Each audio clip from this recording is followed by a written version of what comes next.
So, picture this. You're watching Nintendo's E3 2021 conference. Big announcements are happening left and right, and you're having a good time chilling in a Discord channel. But then, the tone of everyone in the channel starts to change. You don't know exactly what's going on, but you can gauge that something horrible was just announced. And then, you look at your screen and realize exactly what that horrible thing was.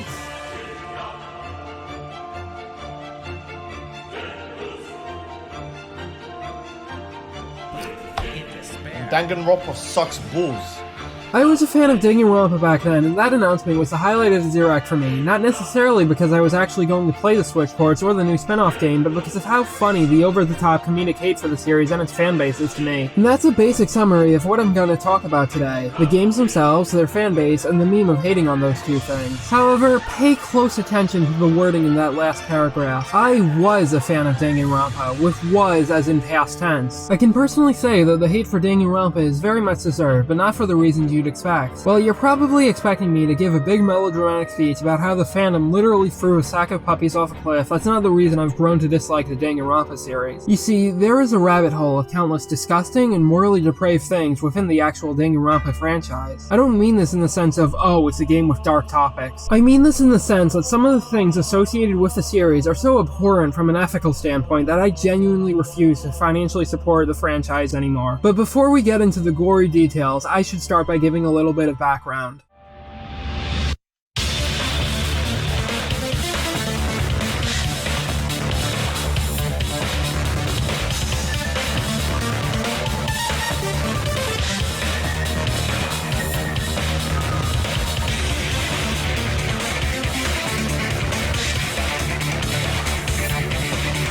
Danganronpa is a series of murder mystery visual novels released by Spike Chunsoul. For the purposes of this video, I'm going to primarily look at the mainline games, those being Trigger Happy Havoc, Goodbye Despair, and Killing Harmony. These three games all follow a cast of 16 high schoolers, each with their own unique talent. And in all three games, these 16 students get trapped in a situation where they're told that the only way out is to kill another student and get away with it in a class trial. As the player character, it's your job to solve these murders and then the broader mystery surrounding the situation you're trapped in. And would you believe me if I said that this game series is actually consistently well written? Of course you wouldn't, cause it's not. Danganronpa is pretty dumb and pretty trashy. Out of the three mainline games, there's only one I would consider to have particularly good writing, and even that game has its fair share of caveats. Trigger Happy Havoc's story is mostly uninteresting, boiling down to a simple good versus bad story, but with good replaced with hope and bad replaced with despair. Meanwhile, Goodbye Despair tries to add in more complex themes, like the idea of finding your own future, but it often falls flat on its face. Some of the highlights include a section of the game that only exists to show and score horror game from the 90s, an incident of third case syndrome that would make Turnabout Big Top blush, a point where the game explicitly calls out how much its cases copy those of the first one. The last game, Danganronpa V3, is the only game in the series I would consider to be genuinely well written. Without giving much away, it has some really interesting themes regarding fiction's effect on people, and overall it has the best collection of motivations for its murders. And while V3's ending is really polarizing, I personally think it fits really well in the context of the game's themes and was the perfect way to end not just V3 but the whole Danganronpa series. But once again, this game still has some caveats. It's not immune to the classic Danganronpa trashiness. There's one less than stellar case that uses serious subject matter for the sake of cheap shock value, and you can't fully understand V3 unless you've played the other two games. Overall, Danganronpa isn't something that should be recommended to someone looking for good writing. And if you're getting the impression that Danganronpa is one of those games with a bad story but good gameplay, remember what genre this game is again. While there's a bunch of minigames within the class trials, they're nothing to write home about. There is no king here! You get to make a comic book after this! And some of these minigames are outright frustrating, as evidenced by the fact that me putting these 4 words on screen would cause anyone who's played Danganronpa to burst into an uncontrollable fit of rage. But by now, you're probably asking, if Danganronpa isn't well written or fun to play, then what exactly is the appeal? Well, there's 3 main draws to the series. The first of which is the incredible presentation. As easy as it is to poke fun at the art style, the sprites still have a weird charm that I can't quite put my finger on. There's just something about them that seems really expressive. Not only that, but Trigger Happy Havoc in particular is really skilled at creating a really mysterious and oppressive atmosphere. The aesthetic of the rooms you navigate all give you this feeling of dread, as if anything could go wrong at any moment. And the audio aspects of Danganronpa's presentation are even better. Masafumi Takeda is one of my personal favorite video game composers for how distinct their tracks sound, and his work on Danganronpa is no exception.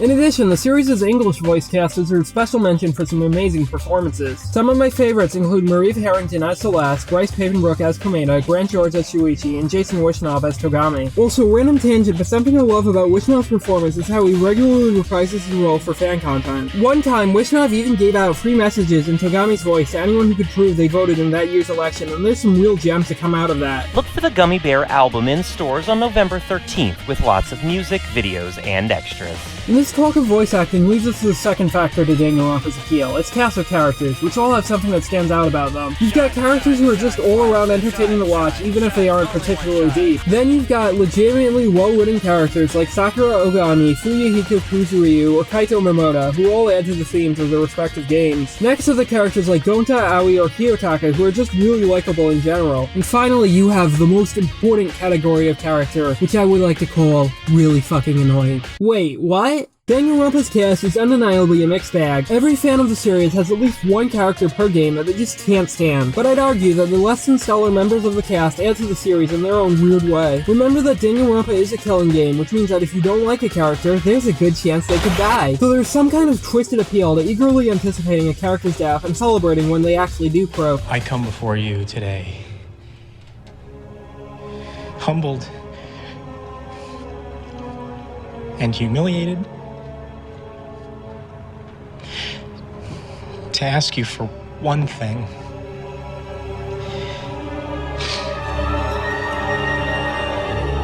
I want you to kill Kazuichi Soda! And lastly, the biggest part of Danganronpa's appeal is the overall shock factor. From the character deaths to the big reveals, Danganronpa has a way of catching players by surprise. Why else do you think Danganronpa is a decently popular game to stream on Twitch? Regardless of the actual writing quality of the series' twists and turns, they are undeniably skilled at getting a reaction out of players. The best example of this is the many ways the series' killers are executed. These executions are as ridiculous and over the top as possible, which makes them the perfect note to leave players on at the end of a trial. So even if the Danganronpa games aren't exactly the best in terms of story or gameplay, there's a reason why so many people were drawn to them in the first place. And these people will go on to form an extraordinarily passionate fanbase. You probably knew that already, but what you might not know is that the Danganronpa fandom was responsible for popularizing many aspects of modern fandom culture and was essentially the common ancestor to many of the fandoms you see today. The story of the Danganronpa fandom starts with the Something Awful threads. Despite being first released in Japan in November 2010, Danganronpa would not get an official English release until February 2014, over 3 years later. However, Danganronpa would develop an English-speaking following before this official release thanks to a 2011 Let's Play thread by Something Awful user Oren. This Let's Play thread would become incredibly popular, even among people who were unfamiliar with Something Awful and its culture. In fact, this thread was attracting so much lurkers that it eventually got restricted to only being viewable by people who paid for a Something Awful account. This paywall would infuriate the primordial Danganronpa fanbase to the point where one fan even cosplayed it at a convention. As a result, said primordial fanbase would go on a mass exodus to other websites and Tumblr in particular. And this was during a time period where a lot of prevailing aspects of fandom culture were beginning to emerge. If you've seen my video on how Komeda became a meme, you probably already have a vague idea of these aspects, but to give you some of the highlights: long passionate arguments about an aspect of a given character. Take a screen cap of a Tumblr post, put some PNGs of Danganronpa characters on it, and congratulations, you're the funniest human being to ever exist. Do the same thing, but with a John Mulaney stand-up bit instead. By putting this image of a character without a hat on screen, I have basically guaranteed that someone will leak my address online, kill me, and then play with my entrails. Spiritually identifying with a character ranges from harmless fun to over-the-top shitposts to some of the biggest horror stories in the fandom. This isn't to say that these aspects of fandom culture specifically originated from Danganronpa, but rather that the Danganronpa fanbase was at the right place and the right time for these aspects to flourish. And something else that's important to note is that the English Danganronpa fandom can be separated into 3 waves, with the first of which representing the period of time I've talked about so far. The second wave represents the time period Danganronpa would get a larger, albeit still niche following, thanks to several official English releases. And the third wave represents a period of time from 2020 to right now where the series would see a resurgence in popularity and become seemingly omnipresent in internet culture. My 2 personal theories for why this is the case are a certain historical event giving everyone a lot of free time and also the abundance of Twitch streamers playing Danganronpa around that time. It got to the point where an actually well-known celebrity like Terry Crews streamed the game once. But you see, sometime between the second and third wave, something weird started to happen. While the first wave primarily took place during the weird primordial soup of internet fandom culture, the second wave started in a time where fandom culture was more well-established. But before the start of the third wave, something else would start to emerge: the reputation of certain fandoms as toxic. toxic. And it just so happens that one of these fandoms happened to be the Danganronpa fandom. Danganronpa fans have a reputation for getting into arguments over the pettiest of things. While the majority of members of the Danganronpa fandom, or any fandom for that matter, aren't nearly that argumentative, it wouldn't seem that way to an outsider looking in. If you haven't gone out of your way to play the games, you're going to see more posts about how toxic the fandom is than posts about the actual content of the games. I've even seen some people who haven't played the games echo the sentiment that they don't mentally perceive Danganronpa as a game franchise, but rather as an online fandom. I've seen like all of these fucking characters like being used in people's profile pictures. It's so fucking weird to see them in an actual video game.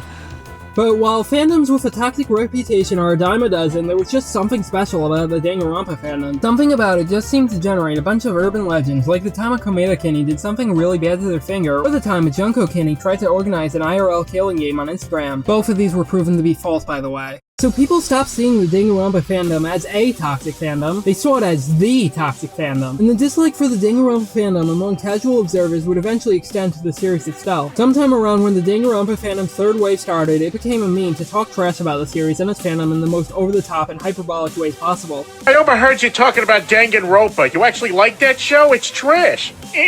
That's a lie. Actually, kin Kokichi. Who do you kin, Nagito?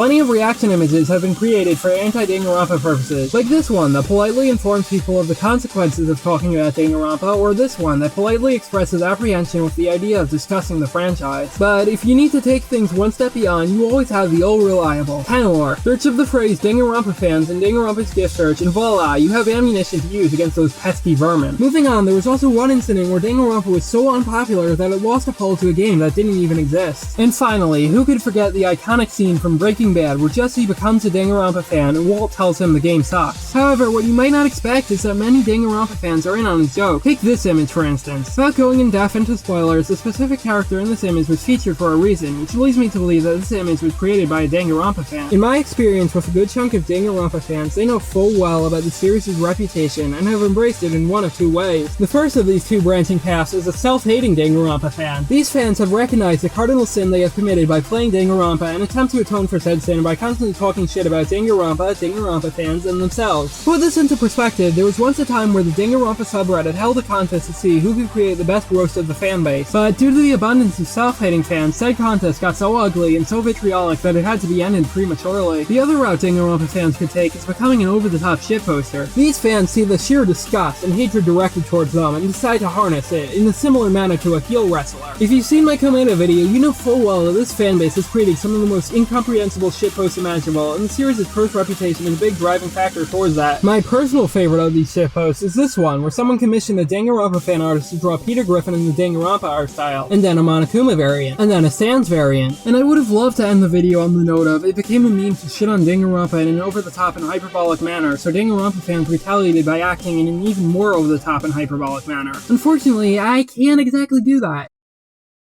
You see, something I've always struggled with in regards to this channel is how to handle the more problematic aspects of whatever I'm talking about. Due to the nature of the internet, most of the subjects I talk about are collaborative efforts between countless people. As such, there's a higher likelihood that any given subject I talk about has some not so very good elements. I bring this up because Danganronpa is a series that has mountains upon mountains of problematic aspects. I personally believe in the idea of liking a series in spite of its problematic aspects, as long as you are willing to criticize the aspects in question. Some of my favorite games and anime are ones that handle certain aspects badly, and I'll be the first to admit that. The fact of the matter is that if you want to avoid anything that has any sort of problematic aspects, there will be very few things remaining. However, even if I do think it's still possible to enjoy pieces of media with problematic elements, that doesn't mean there aren't cases where a piece of media is so uniquely bad in terms of problematic content that I'm not even sure it's okay to financially support it. And Danganronpa just so happens to be one of those cases. It feels like ever since I finished the games, I would just keep remembering more and more of the problematic aspects that I didn't pay much attention to when I originally played. I even kept finding out about new aspects hidden within optional modes that were somehow even worse. It's gotten to the point where I can confidently say that I genuinely regret spending money on and playing the Danganronpa games. But I still wanted to make this video because Danganronpa's online reputation still is genuinely fascinating to me. So the only thing I can do in good conscience is spend a good chunk of this video specifically addressing some of the series' most disgusting aspects. Content warnings are on screen right now, so if one of these aspects is particularly upsetting to you, you you can skip to the conclusion. Also, I should probably mention that this section will contain spoilers for the second case of the first game and the third case of V3. Knowing this fanbase, some people watching this probably care more about that than the actually upsetting stuff.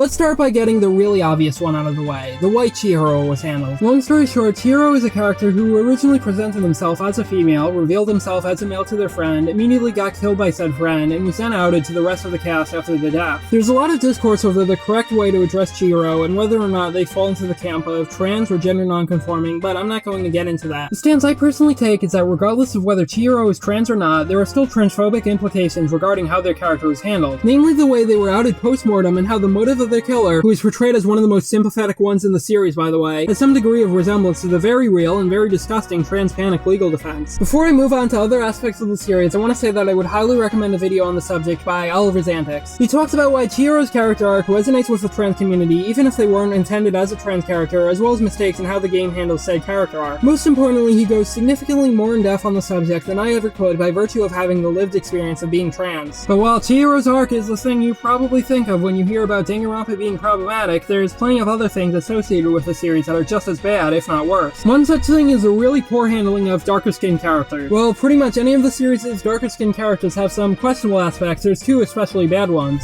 The first is Angie Yonaga, who is very clearly supposed to be Polynesian. However, her main character trait is being a religious zealot obsessed with a god that's just referred to as God in the Japanese version, but was changed to an actual Polynesian god in the English localization. Well, that's already pretty bad, it gets even worse. Angie forms a cult in one of the game's chapters, and is also implied to engage in blood rituals. The other one is a black character named Daisaku Bandai. What's really notable about this character in particular is that series creator Kodaka has mentioned that it's based on Uncle Tom's Cabin, a book that has been criticized for its racist depictions of African Americans. It's to the point where a direct quote from the wiki is, Daisaku's design and character are reminiscent of these racist stereotypes with his passive demeanor, dark skin, natural hair, and talent, while his large grin seems to be based off further stereotypes seen in minstrel shows. And just in case you thought things couldn't get even worse, he's portrayed using blackface in one of the stage play adaptations. However, Danganronpa's most ubiquitous sin is its approach to fan service. The series' characters are put into sexual situations very often. Fan service on its own isn't a particularly egregious issue, but when you remember that the characters in Danganronpa are supposed to be high schoolers, that's where things get really gross. And no, just because there's some canonical explanation for why some of these characters are of legal age, that does not make it okay for the game to specifically market them as high schoolers and then sexualize them. There's plenty of examples of how disgusting Danganronpa's approach to fan service can be. The first of which is a character named Teruteru Hanamura. He's a pervert character, and even if we judge him by the low bar that is the standards of that type of character, he's especially awful. The player's very first introduction to him is literally trying to see him manipulate a female character into sucking his dick, and that's just the start. Throughout the rest of the game, he tries to commit many similar actions, and he even pulls the sex pest is actually bi card, because why not throw some homophobia into the mix? And worst of all, at the end of his free time event, Teruteru tries to drug the character you're playing as. On a similar note, there's the optional Love Suite mode from Danganronpa V3. This mode involves Shuichi becoming a part of the deepest sexual fantasy of any given character. That's already bad, you know, considering the whole thing with the characters in question being teenagers, but what's even worse is that some of these fantasies are straight up non-consensual. Then there's the series tradition of having the main character creep on some of the female characters in the shower, complete with an actual image of said female characters. This happens in all three of the mainline games, but the worst one by far is the one in Danganronpa 2 because one of the characters Hajime creeps on looks like this.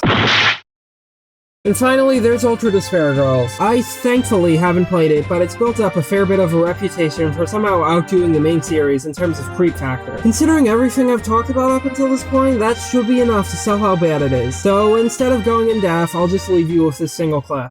No, that's not what I was thinking at all.